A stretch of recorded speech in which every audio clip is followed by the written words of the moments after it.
আসসালামু আলাইকুম প্রিয় দর্শক, আশা করছি যে যেখান থেকে দেখছেন সবাই অনেক অনেক ভালো আছেন। আজকে রেসিপিতে তৈরি করে দেখাবো ঈদের স্পেশাল রাঁধুনি রেডিমিক্স মশলা দিয়ে চিকেন বিরিয়ানি। চলুন তাহলে শুরু করা যাক। এখন আমি চুলায় চলে আসলাম। চুলাটা কড়াইয়ে বসে আমি বেশ কিছুটা সরিষার তেল দিয়ে দিলাম। আপনারা চাইলে সয়াবিন তেলটা ব্যবহার করতে পারেন। এখন দিয়ে দিচ্ছি 2টা কালো এলাচ, 4টা সাদা এলাচ, দারচিনি, তেজপাতা, 1 কাপ পেঁয়াজ কুচি। পেঁয়াজটা গরম মশলার সাথে ভালো করে ভেজে নিব। যেই পর্যন্ত পেঁয়াজের কাঁচা গন্ধটা থেকে যায় এই পর্যন্ত ভেজে নিব।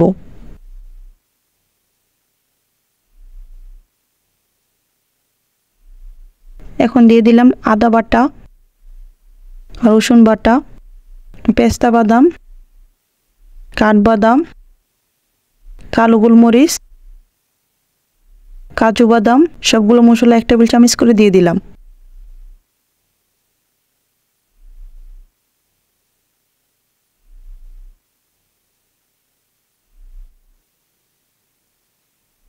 এখন দিয়ে দিলাম রাঁধুনি রেডিমিক্স বিরিয়ানির মশলা।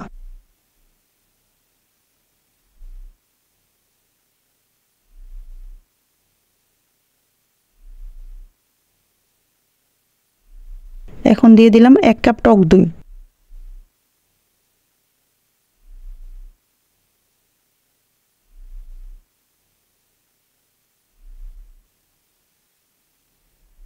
এখন দিয়ে দিলাম অল্প একটু পানি মশলাটা কষানোর জন্য।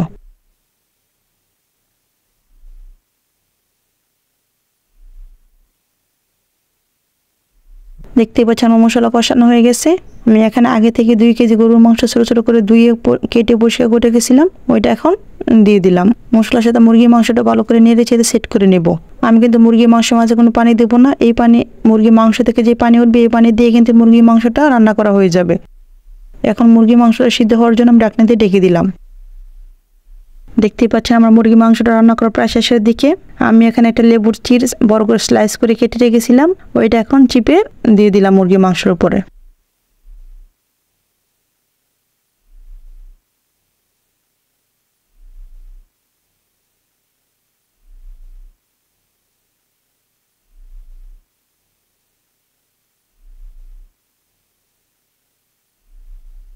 দেখতেই পাচ্ছেন আমার রান্না করা শেষ, এখন নামিয়ে রাখলাম।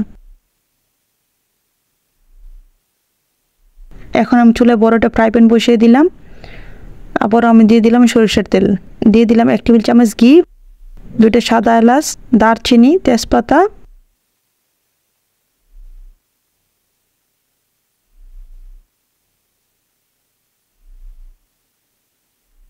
1 কাপ পেঁয়াজ কুচি। পেঁয়াজটা তেলের সাথে ভালো করে ভেজে নেব। যে পর্যন্ত পেঁয়াজের কাঁচা গন্ধটা থেকে যাবে এই পর্যন্ত ভেজে নেব।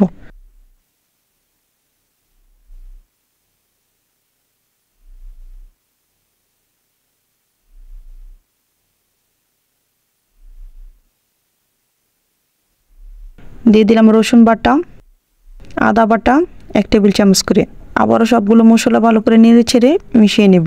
যে পর্যন্ত আদা রসুনের কাঁচা গন্ধটা থেকে যাবে এই পর্যন্ত ভেজে নিতে হবে।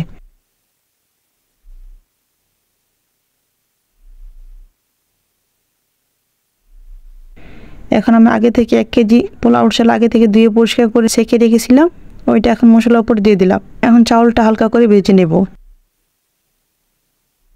চাউলটা কিন্তু হাই হিটে ভাজা যাবে না, মিডিয়াম আঁচে ভেজে নিতে হবে। দিয়ে দিলাম স্বাদ মতো লবণ।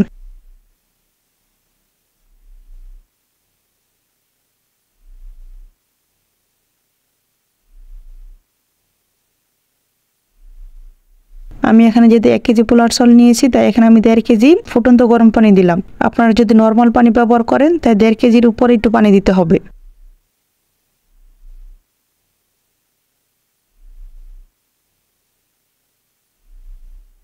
এখন চাউলটা ফোটার জন্য আমি এখন ঢাকনা দিয়ে ঢেকে দিলাম। দেখতেই পাচ্ছেন চাউলের পানিটা প্রায় শুকিয়ে যাচ্ছে। এখন আমি মাংসটা দিয়ে দিলাম। পানিটা কিন্তু পুরো মতো শুকায় নাই, অল্প অল্প পানি আছে, তার মাঝে কিন্তু মাংসটা দিয়ে চাউলের সাথে সেট করে নিতে হবে।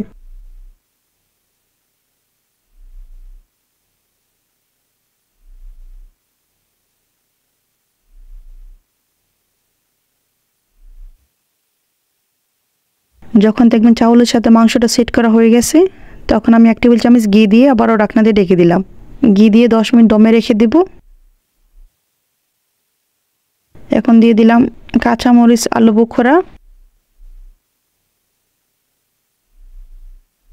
সবগুলো আবারও ভালো করে নেড়ে চেড়ে মিশিয়ে নিব।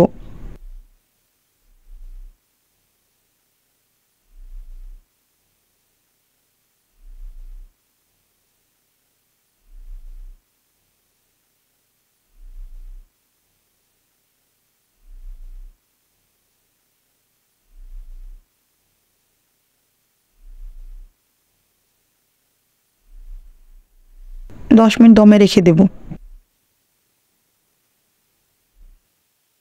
ফিরে আসলাম 10 মিনিট পর।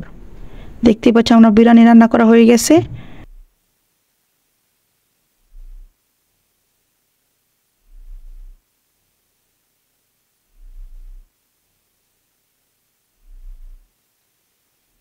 দেখতেই পাচ্ছেন আমার রান্না করা হয়ে গেছে। এখন আমি পরিবেশন করব। দেখতে যেমন সুন্দর দেখা যাচ্ছে, খেতেও কিন্তু দারুণ মজার।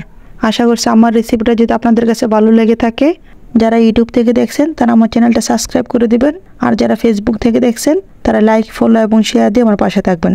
ধন্যবাদ সবাইকে।